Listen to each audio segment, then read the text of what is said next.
discussion, we have already seen the definition of hospital pharmacy and its function. Next, we are going to see about the pattern of setup of an hospital pharmacy, how we should establish a pharmacy in hospital.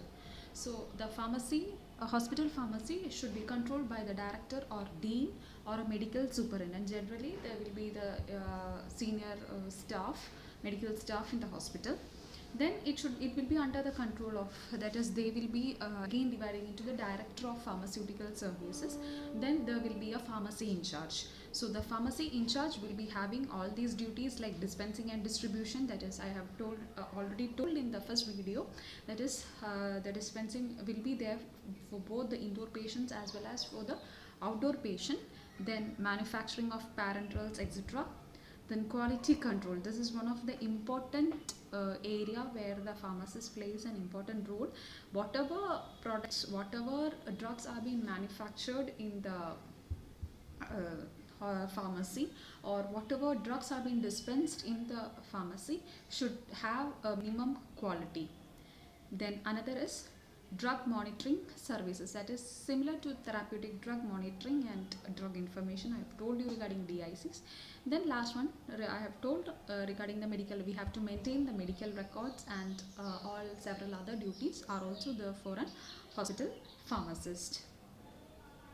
Next, we are seeing regarding the location of hospital pharmacy. So in this figure itself, you can see that the medicines can be arranged, medicines are arranged in a hospital pharmacy in a sequence manner, either in alphabetical order or any depending upon, basically it is arranged on the alphabetical order, but it can also be arranged like department wise.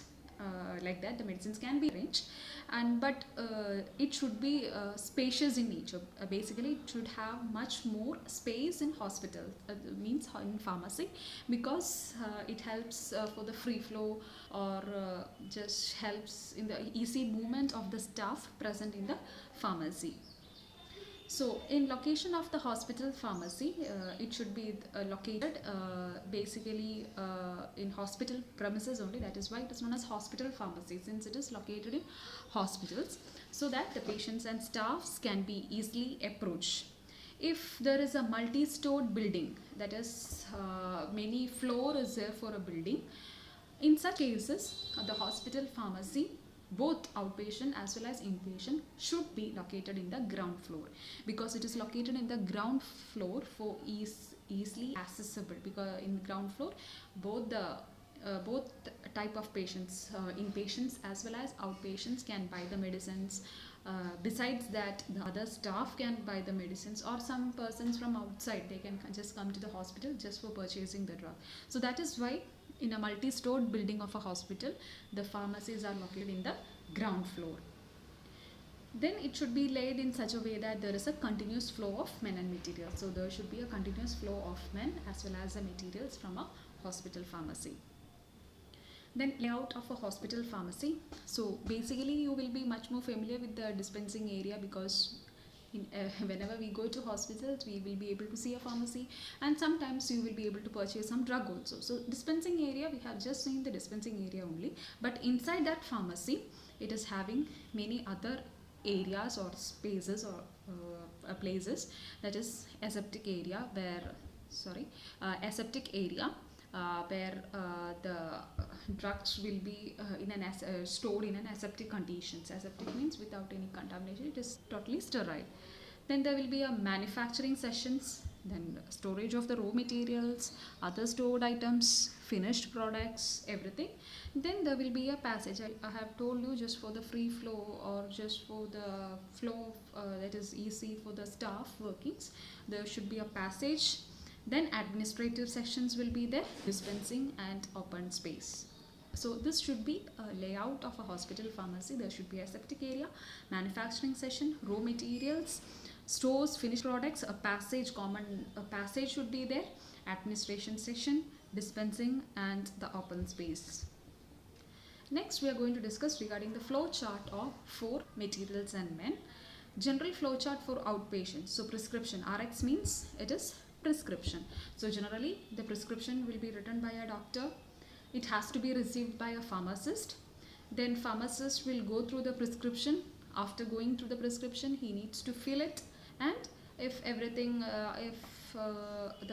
if there is a proper medicines, he has to select the drugs, label the drug, pricing the drug, and it has to be dispensed to the patient. And other than that, regarding the payment also, the payment can be either free, because if there is the financial low patients are there, sometimes in some hospitals free delivery is also there, then cash payment, then depending on the charges, that is how they need to pay, all those things will be decided. And the prescription fee, that is, if a normal prescription is there, it will be just written in a regular prescription file. If the prescription contains any narcotic drugs, it has to be recorded in a narcotic prescription file. So that is why a separate field known as prescription file is there, because in a normal, if it is a normal prescription, it will be written in a regular prescription file. If narcotics are there in the prescription, it should be written in such files. Then general flow chart for inpatients. Inpatient means those patients who are admitted in the hospital. So here what happens is that the prescription, so just you have to see the prescription will be written by the doctor. Then if the patient is just admitted in the hospital, that prescription will be copied by whom? By the nurse, because nurse will be looking after that patient. So prescription will be again rewritten by the nurse. It will come under as medication order, that is, the nurse will order that medication through a computer or something. They will order the medication from the corresponding nursing station to the hospital pharmacy. So in the hospital pharmacy, there will be the pharmacist. Pharmacist will receive the medication order. Same procedure, he will fill the order, and dispensing that order will be dispensed, and it will be charged.